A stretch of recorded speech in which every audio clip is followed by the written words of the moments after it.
suas Bíblias no Evangelho de Marcos. Marcos capítulo 2. Já viu esse papelzinho?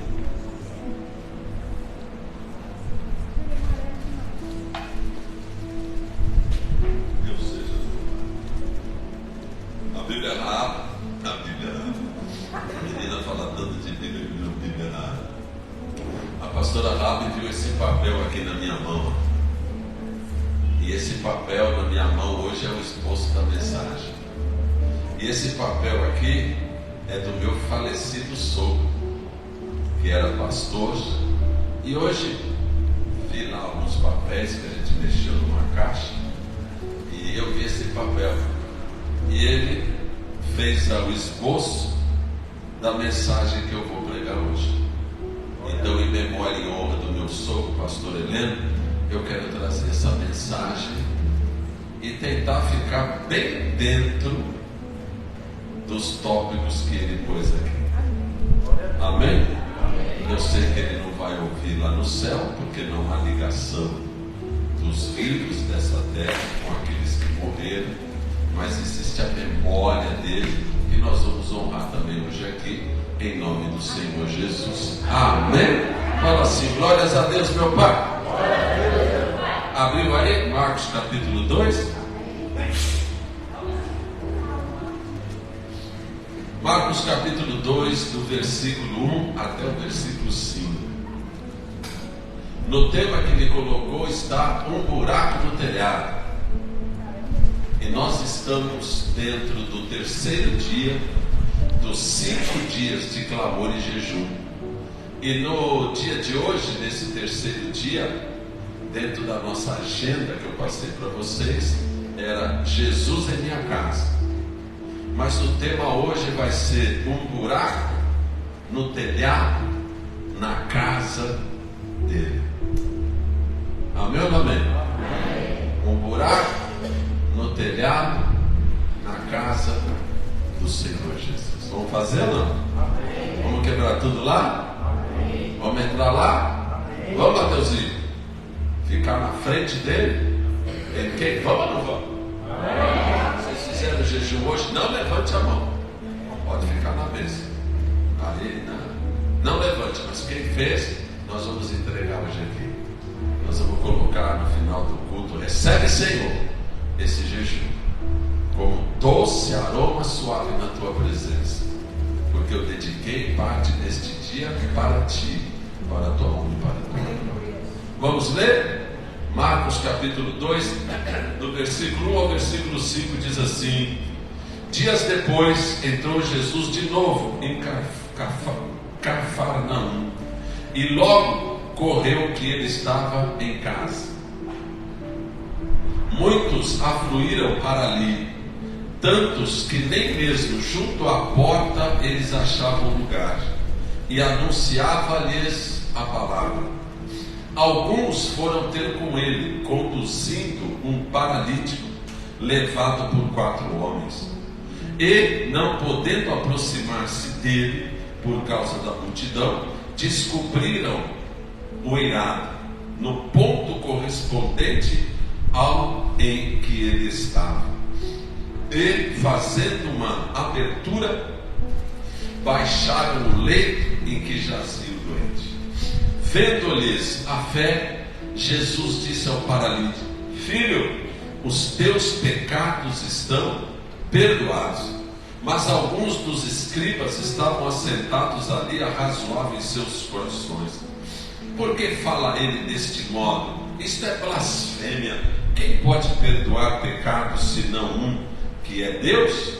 E Jesus, percebendo logo por seu espírito que eles assim arrazoavam, disse-lhes: por que arrazoais sobre estas coisas em vosso coração?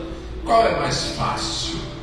Dizer ao paralítico: estão perdoados os seus pecados? Ou dizer: levanta-te, toma o teu leito e anda? Ora, para que saibais que o Filho do Homem tem sobre a terra autoridade para perdoar pecados, disse ao paralítico: eu te mando, levanta-te toma o teu leito e vai para a tua casa. Então ele se levantou e no mesmo instante, tomando o leito, retirou-se à vista de todos, a ponto de se admirarem todos e darem glória a Deus, dizendo: jamais vimos coisa assim. Fala assim: glórias a Deus. Se ponha de pé, fala: Senhor Deus, nesta noite peço a tua bênção sobre a minha vida agora. Passa por aqui, Senhor, abençoa-nos com a tua mão de graça e poder. Fecha os teus olhos entre as tuas luzes. Eu subo na tua presença. Fala para ele: eu subo na tua presença, em nome do Senhor Jesus. Eu me apresento diante de ti. Várias questões estão nas minhas mãos. Eu quero depositar os teus pés hoje. Põe a tua mão de poder. Tu que tem poder para curar, tem poder para perdoar pecados, logo tem poder para salvar. Eu coloco diante de ti cada uma destas minhas difíceis causas. Agindo Deus, quem impedirá? Põe a mão poderosa hoje. Abençoa-me aqui, na tua presença e na tua casa, em nome do Senhor Jesus. Amém. Dá um aplauso ao Senhor. Fala assim: glória a Deus. Pode se sentar, meu querido, minha querida, meu querido, minha querida. O Evangelho não é algo sem fibra. Ou seja, o Evangelho é para todos. A pessoa pode ser leprosa, a pessoa pode ser um cego, a pessoa pode ser analfabeto, a pessoa pode ser um doutor, a pessoa pode não ter nada, ou a pessoa pode ter tudo nessa vida, mas o Evangelho é para todo aquele que crê. Fala assim: aleluia. E na verdade é também oferecido para aquele que não crê, para ver se de alguma forma move o coração um pouquinho e ele queira aquele presente.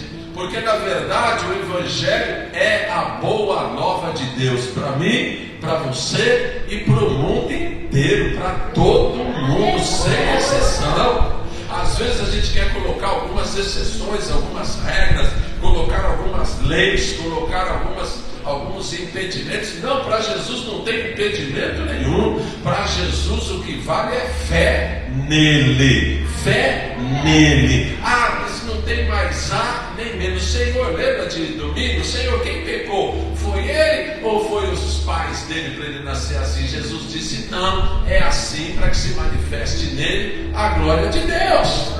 Então a glória de Deus está esparramada para quem quiser ver e declarar glórias a Deus.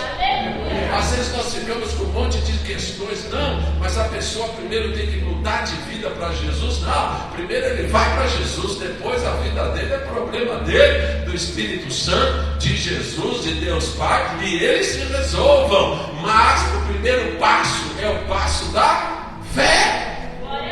Fala assim: Senhor Jesus, eu creio em ti. Na verdade, meu querido, minha querida, o Evangelho é a solução para a raça humana. Você já percebeu para onde nós estamos indo? Você já percebeu para que lugar está indo os nossos jovens, a nossa mocidade? Estão perdidos, não tem mais o convívio do pai e da mãe, está todo mundo trabalhando. Só tem o convívio do celular, só tem o convívio daquelas pessoas que muitas vezes não tem nem o que dizer para si, quanto mais para ajudar os outros. Então os nossos jovens, as nossas crianças, pais, atenção, O seu filho, a sua filha precisa da sua atenção. Você precisa olhar para eles e já reconhecer: opa, está meio estranho, o que está acontecendo? Já sentar do lado, vamos conversar um pouquinho, ou vamos jogar uma bola, ou vamos brincar, seja do que for, de boneca, sei lá, mas eu preciso saber abrir um espaço para que você saiba que eu te amo, estamos juntos e eu estou aqui para te ajudar. Fala assim, aleluia. Na verdade, os pais têm que, mesmo tendo o respeito de pais, de avós, os pais, avós precisam ser amigos. Precisa abrir um espaço, não que o filho ou a filha, ou neto ou a neta, ou aquele que você cuida, vai ter que te tratar como amigo, porque às vezes o tratamento entre amigos também é uma bagunça, né? Um ofende o outro, trata mal. Não é isso que eu estou falando, mas é o pai descer a nível da criança para poder conversar com ele, para que a criança, o jovem, abra o coração e fale: eu estou passando por isso. Quando você conseguir chegar nesse nível, dá um glória a Deus, porque aí você está salvando a tua casa. Fala assim, glória a Deus. Bispo, por que você está falando isso? Porque isso é a cara do Evangelho. A cara do Evangelho é a cara de alguém que está aberto para ajudar. É a cara de alguém que veio ao seu lado, como o próprio Espírito Santo, Paráclito de Deus. Eu venho ao teu lado para te ajudar. O Espírito Santo não vem para condenar. O Espírito Santo não vem para te chutar, não. Ele vem para levantar. Se levanta, levanta a cabeça e ele vai te levar para Jesus. Por quê? Porque esse é o papel dele. Fala assim, aleluias. Então, meu querido, minha querida, entenda: o Evangelho não é condenação. Tem um amém aí? Amém. O Evangelho não é apontar o dedo. Os únicos que apontaram o dedo falaram: vamos tacar pedra na adúltera. Jesus deu uma olhada assim: o primeiro sem pecado pode descer o sarrafo nela. Não teve um para atacar a pedra. Viu, querida? Ninguém te condenou e eu também não te condeno. Só que ele disse: vai e não peques mais, para que coisa pior não te aconteça. O que é pior do que morrer apedrada? Então ele ali deixou ela com uma decisão: vou continuar do mesmo jeito, ou depois que eu conheci Jesus eu vou transformar minha vida? Fala assim: depois de Jesus, a minha vida precisa ser transformada. Na verdade, quando nós vemos esse texto, meus queridos, nós precisamos realmente chegar a um caminho maravilhoso. Que caminho que é esse? Um caminho chamado caminho de grande fé. Fala assim, aleluia. Bispo, o que é uma grande fé? É uma fé na religião, na placa?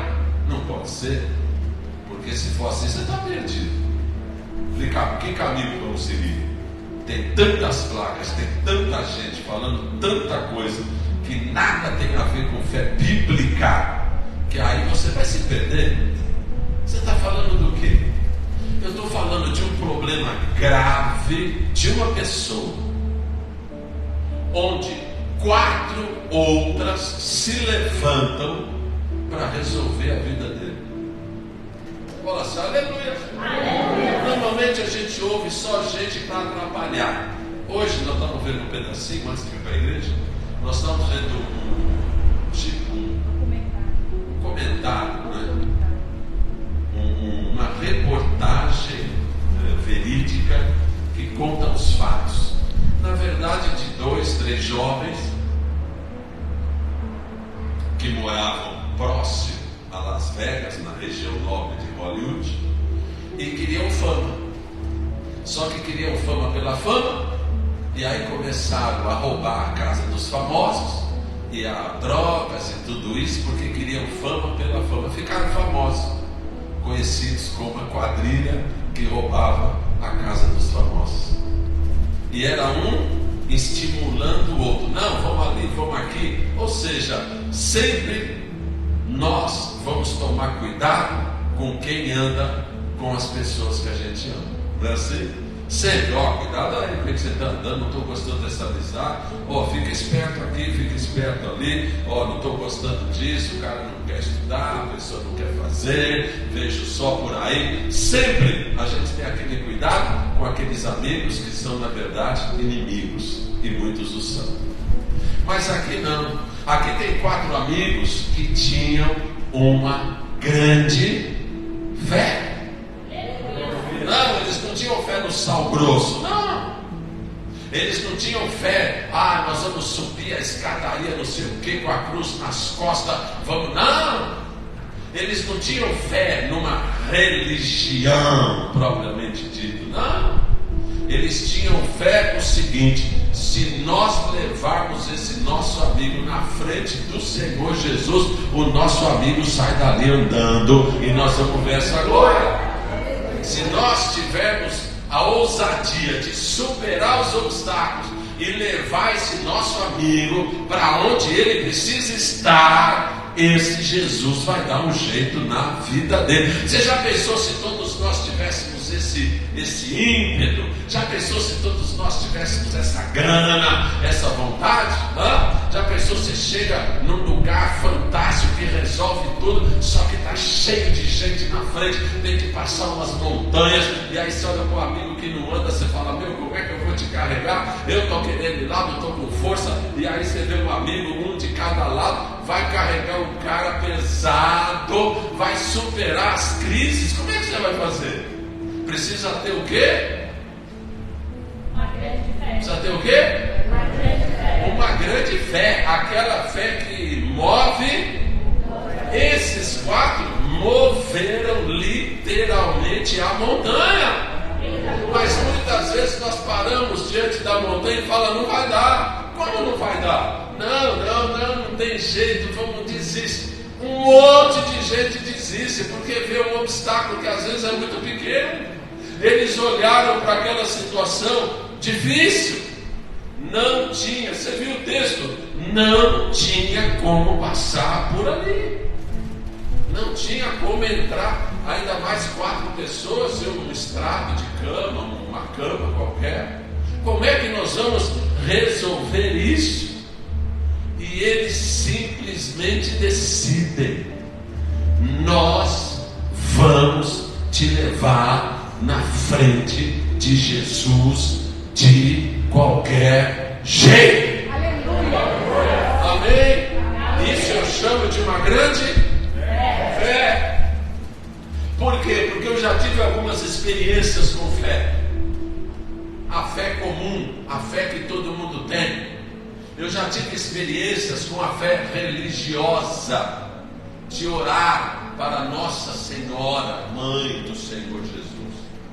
Já tive fé, Santa Maria. Não estou anulando a tua fé, só estou falando que a grande fé só pode ser num grande Deus.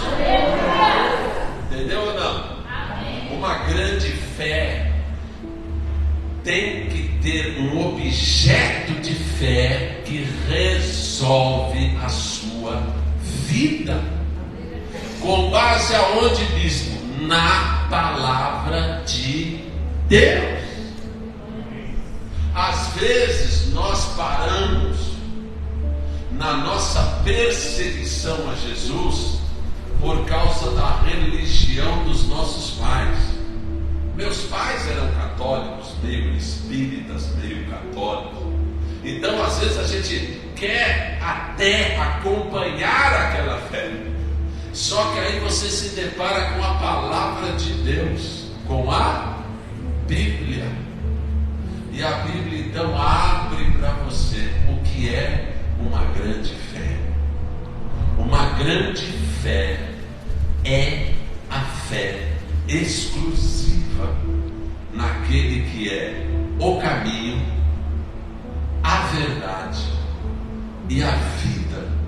E ele mesmo disse: eu sou o caminho, a verdade e a vida.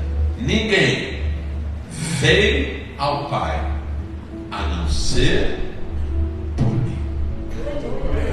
Então a grande fé capaz de realmente resolver as grandes questões, ela tem que ter uma meta. E essa meta é Jesus, o Cristo. Levante a tua mão e fala: Senhor Jesus, nesta fé, eu me dirijo a ti agora. O Senhor é o Todo-Poderoso, que venceu todas as lutas, inclusive a morte e o pecado. Está vivo e ressurreto à direita do Pai. E eu levo hoje diante de ti todas as minhas questões. E eu sei que tu és o Todo-Poderoso, que tem poder para perdoar, para curar e para salvar. Te louvo hoje em teu nome, Senhor Jesus. Eu convido vocês a ter uma grande fé, mas uma grande fé na pessoa bendita do nosso Senhor Jesus Cristo, porque a nenhum outro foi dado a graça e o nome em quem podemos ser salvos, a não ser nele, Jesus Cristo, diz a palavra de Deus. Então agora você talvez tenha que tomar uma decisão radical. Você que está aqui, você que nos ouve, tem que tomar uma decisão radical. Eu tenho seguido o que e por quê? Eu tenho seguido a quem e para quê? Tem que tomar uma decisão radical. Eu vou seguir a Bíblia ou eu vou seguir tradições? Eu vou seguir a Bíblia ou eu vou seguir qualquer outra coisa? Eu vou seguir a Bíblia, que é a palavra de Deus comprovada e confirmada, e ela me diz sobre a vida eterna. Fala assim: glórias a Deus, meu Pai. Com base nesta grande fé, nós precisamos ter uma fé que não pode parar. Fala assim: aleluia. Fala assim: bispo do céu. Uma fé que não pode parar. A ponto de inclusive invadir. Está escrito aqui: o patrimônio alheio. Fala assim: como assim? Agora que nós vamos ver. Jesus está na casa dele. Fala: eu vou lá também. Ele está na sala. Daqui a pouco abrem o telhado dele. Quem é que abre o telhado, irmão? Normalmente quando você não está em casa.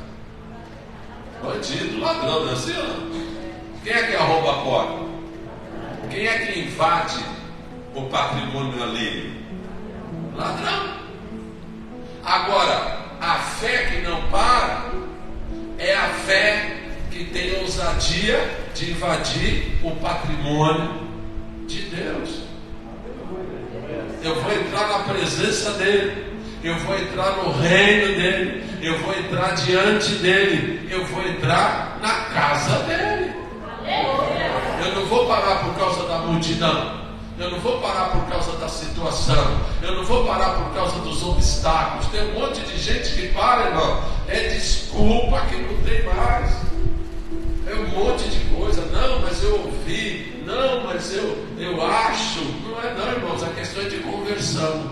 Por isso que aqui fala primeiro da grande fé. Uma fé focada naquele que morreu por mim e ressuscitou. No Filho de Deus. No Deus encarnado. No Verbo vivo. É essa fé que interessa.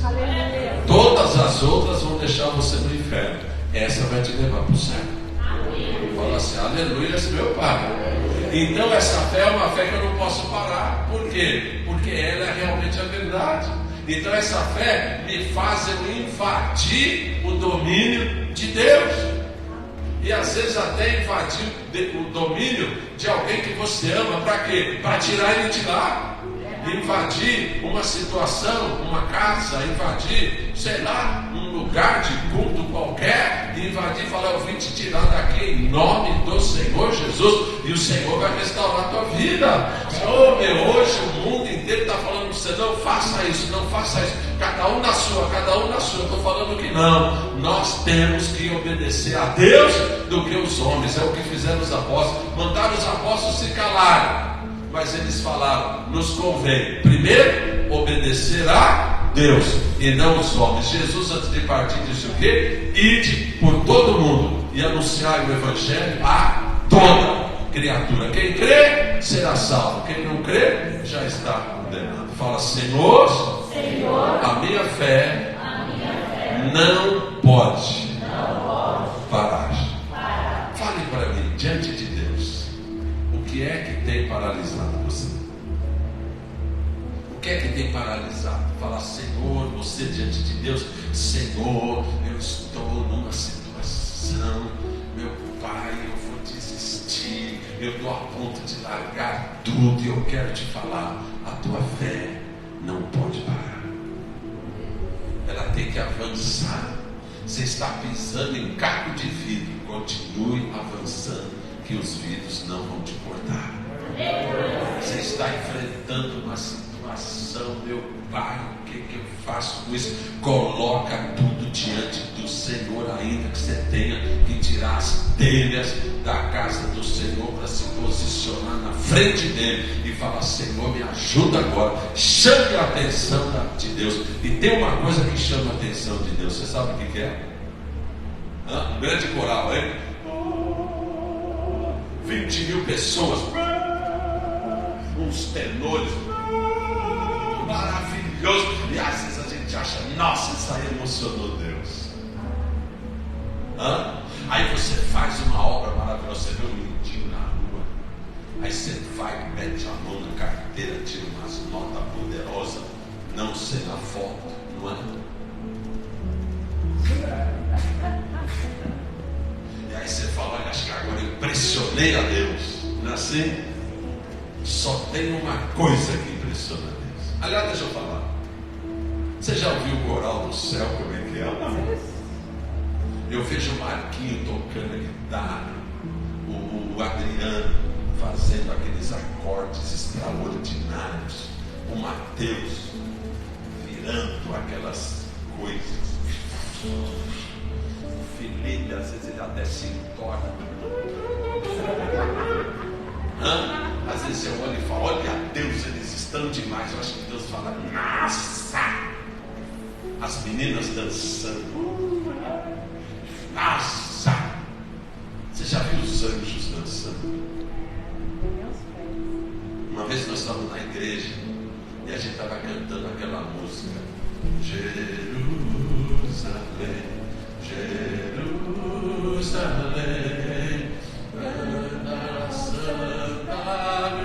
irmãos, eu vi um anjo rodopiando em cima, assim, na parte de cima da igreja, mas ele rodopiava com um tipo de um tamboretezinho e ele batia que nem uma bola, pá, pá, pá, pá. Mas você via a cara dele maluco, Jerusalém.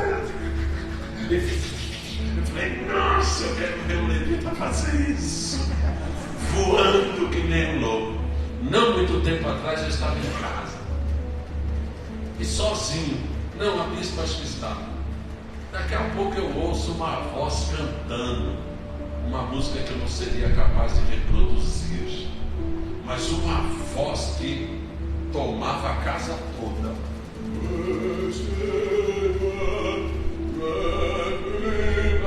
Eu falei, não, é uma voz forte, um negócio maravilhoso que arrepia a gente. E aí eu fui lá, a bispa acho que estava na cozinha, em algum lugar, eu estava no escritório lá, eu saí, procurei, mas que música que é essa, neném? Que ela estava fazendo alguma coisa nesse datinha, e eu olhei, e aquela música, uma coisa extraordinária, eu corri, olhei, não era ninguém em casa, ou melhor, Não era ninguém que eu tinha visto. Um só. Um solo extraordinário. Mateus, esse pequeno filho, quando era pequeno, ele demorou muito para falar palavras, mas falava tudo na língua dele. Uma vez, ele entrou em êxtase no berço e começou a cantar uma canção pequena. Não falava ainda, usava fralda, mas uma expressão, um negócio, e ele cantando para alguém, ele não deve lembrar. Ele estava vendo com certeza o anjo do Senhor, e os dois estavam cantando, e a criança, mais um louvor, um negócio extraordinário, arrepiou ela, e ele ficou um tempão, uma criança que nem falava direito. Como você acha que é o louvor no céu? Então, às vezes a gente vê os louvores, amém, Deus chamou os levitas, glória a Deus, mas é para Deus. A diferença é que é para o Senhor. Hoje eu fui demais, amém, continue crescendo e sendo demais, mas lá no céu não tem comparação. Lá no céu, o que você quer dizer disso? Só tem uma coisa que realmente surpreendeu a Jesus. Aliás, tem duas que realmente surpreendeu a Jesus. A primeira foi a fé. E ele disse para mandar dizer a respeito do centurião: nem em Israel eu vi tamanha fé. E a segunda foi a oferta da vida, que ele também se surpreendeu. Vocês dão do que sobra, do que vocês têm a mais. Ela deu tudo, e esse galardão não vai ser tirado dela. Então, realmente, o que desponta e chama a atenção de Deus é a fé. O que você quer dizer disso? Tenha uma grande fé, que vem pelo conhecer mais e mais da palavra de Deus. E tenha uma grande fé que não para. Uma grande fé que não estaciona. Uma grande fé que não para diante dos desafios, mas uma fé que supera todo e qualquer desafio. Aqueles 4 viram um desafio, e eu sei que alguns, talvez, até o próprio Aleijado falou assim: não tem jeito, vou embora para casa, eu nasci assim, eu vou morrer assim, e deixa quieto. Não, nós vamos dar um jeito, e avançar. Quando abriu o teto, bem onde Jesus estava, e começou a descer a corda, o Senhor Jesus falou uma coisa impressionante, irmão: os teus pecados estão perdoados. Fala assim: poxa vida, agora acabou. Você levou lá para quê? Você levou o menino lá para quê?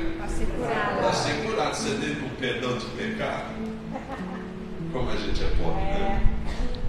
A gente é muito pobre. Os teus pecados te estão perdoados. Por quê? Porque Jesus, diante da grande fé, já resolveu a questão da humanidade. Jesus, diante da grande fé, já resolveu o maior problema seu. Jesus, diante da tua grande fé, já solucionou a equação da tua vida. Os teus pecados estão perdoados, ou seja, o seu nome, meu querido, está escrito no livro da vida. Pode tudo dar errado, você vai viver eternamente comigo no céu. Resolveu tudo. Eu vejo às vezes as pessoas sofrendo demasiadamente por causa da morte. E eu quero dizer para você: não sofra demasiadamente. É lógico, vai ter a saudade, vai ter a solidão algumas vezes daquela vida e daquela pessoa, sim. Só que eu te faço uma questão: se a pessoa que você ama está longe de você, só que você sabe que ela está viajando, ela está em Miami, está na praia, está lá Boca Raton, está lá num lugar maravilhoso, você vai sofrer mais ou menos por ela? Vai sofrer menos? Entendeu ou não? Sim. Vai sofrer menos? Ou eu estou com saudade, mas louvado seja Deus que está num lugar maravilhoso, amém? Isso é o céu, meu. Ah, eu estou com saudade, o meu coração está dilacerado porque o meu amor morreu. Mas se ele é do Senhor, ele está no lugar que a gente está lutando para ir, e estamos com sacrifício para chegar lá, mas o nosso objetivo é chegar lá. Fala assim, aleluia.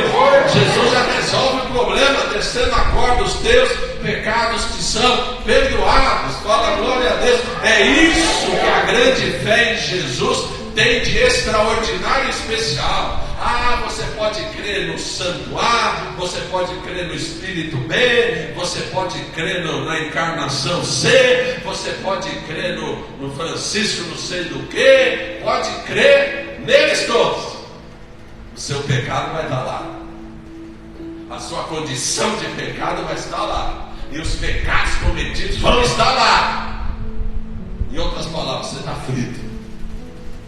Ah, mas agora eu voltei os meus olhos para a fé em Cristo Jesus, que derramou sangue para o perdão dos meus pecados, e eu me arrependo hoje, Senhor, e eu te peço perdão, e eu creio em Ti como meu Senhor e meu Salvador. Aí os teus pecados estão perdoados e você está salvo. Fala assim, aleluia.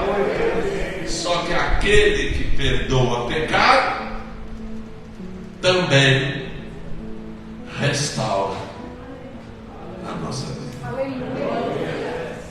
Jesus aqui mostra um caminho perfeito e maravilhoso do Evangelho. Qual que é isso? Primeiro, resolva o mais importante. O mais importante é o ter perdão dos meus pecados. Resolva o mais importante. E depois eu resolvo o importante, mas não o mais importante, que é fazer você sair andando e andando bem. Sair restaurado, curado. Mas um curado salvo, ou um salvo curado. Fala assim, aleluia, meu Pai. E eles acharam, Jesus é fantástico, né? Ah, quem que é esse que acha que pode perdoar pecado? Só Deus tem poder para perdoar pecado. Aí Jesus fala, para que vocês saibam que o Filho do Homem tem autoridade nessa terra para perdoar pecado. Jesus podia ter completado, tá? Seja perdoado seus pecados, mas ninguém ia ver. Você já viu pecado ser perdoado? Você já viu? Você viu, Rosa? Não vê, né? A gente sabe pela fé. E Jesus, eu pensei que ele ia falar, seu pecado está perdoado. Ele já tinha falado, seu pecado está perdoado pela sua grande fé. Para que vocês saibam que o Filho do Homem tem poder e autoridade nessa terra para perdoar o pecado. Levanta, sai andando agora. E nem precisou falar em nome de Jesus. Fala assim, aleluia, meu Pai. E aí sai o rapaz andando, e aí caiu a cara de todo mundo. Por quê? Porque ele não só perdoa pecado, como tem poder de curar um aleijado. Fala assim, aleluia, meu Pai. O que você vai fazer com as suas questões hoje? O que você vai fazer? Fala assim, bispo do céu. Fala assim, eu estou maluco. Fala assim, eu vou quebrar tudo, porque eu tenho uma grande fé, e a minha fé não vai parar.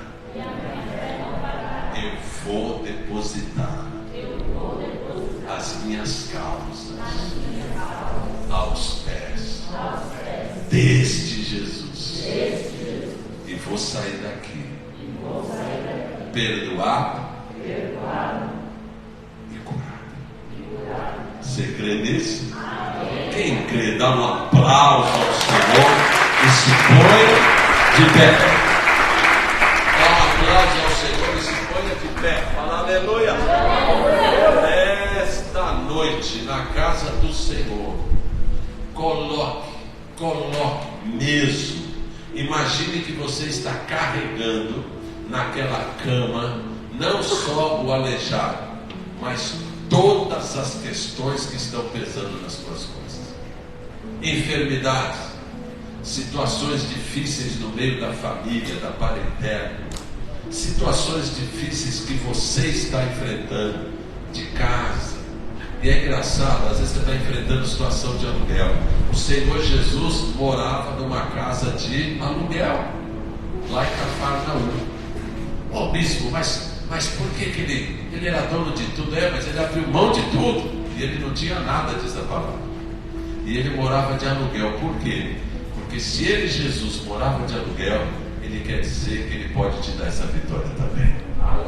Pode dar a vitória para você dentro da tua casa. Pode dar a vitória para você quitando toda e qualquer dívida. Ele dá a vitória para você restaurando a tua saúde e manifestando o milagre dele sobre você e a tua casa. O Deus que tem poder de perdoar o pecado tem poder para fazer o impossível nessa terra em nome de Jesus. Então agora eu quero que você pegue essa cama e eu quero que você leve tudo, ponha tudo aí, tudo. Imagina que você está carregando assim, ó. Eu quero até que você faça assim, ó. Quero até que você faça assim, ó. Está segurando aqui, não tá? Ó. Vai jogando tudo, ó. Joga tudo em cima da cama, ó. Agora eu quero tirar essa preocupação. Agora eu quero tirar esse medo. Agora eu quero tirar essa falta de fé. Agora eu quero tirar essa angústia. Agora eu quero tirar essa amargura. Agora eu quero... Vai jogando tudo em cima da cama. E vai como que caminhando. Porque daqui a pouco nós vamos caminhar aqui, vamos se apresentar aqui. Então você apresenta tudo a Ele agora. Aleluia.